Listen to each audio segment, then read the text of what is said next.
আশা করি সকলেই খুব ভালো আছো। আজকের আমার নতুন ব্লগটিতে তোমাদের সকলকেই জানাই স্বাগতম। তো আজকে সকালে শুরুটা করেছিলাম বাড়ির নিত্য পুজো দিয়ে। যদিও এখন আর উপোস থেকে সকালে পুজো দিতে পারি না, সকালে এত কাজের চাপ থাকে, কাজগুলো সারতে সারতে অনেকটাই বেলা হয়ে যায়।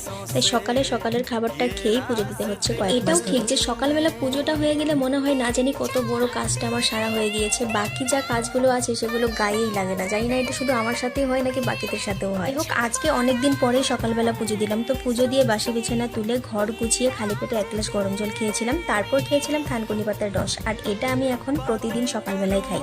আর এখন যেহেতু আমি সকালবেলা অন্য কোনো কিছুই খাই না, তো সকালবেলা আমি ভাতই খাই।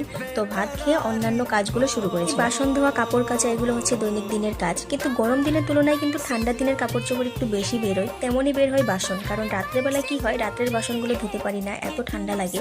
তার জন্য রাতের বাসন আর সকালের বাসন সবগুলো মিলে একসাথেই ধুয়ে। এবারে ধুয়ে রাখা জামা কাপড়গুলো শুকোতে দিয়ে দুপুরের রান্নাটাও সেরে নিলাম। এখন না আগের থেকে অনেকটাই আমার রুটিন চেঞ্জ হয়েছে। এখন টাইম মতো খাওয়া, টাইম মতো ঘুমানো, সবকিছু আমার টাইম মতো হচ্ছে। ওই যে কথাই আছে না, ঠেলায় না পড়লে বেড়াল গাছে ওঠে না, আমাদেরও সেই একই অবস্থা হয়েছে। যাওয়া 7 বছর ধরে না জানি কত অনিয়ম হয়েছে, না খাওয়া দাওয়া টাইম মতো হয়েছে, না ঘুমানো টাইম মতো হয়েছে।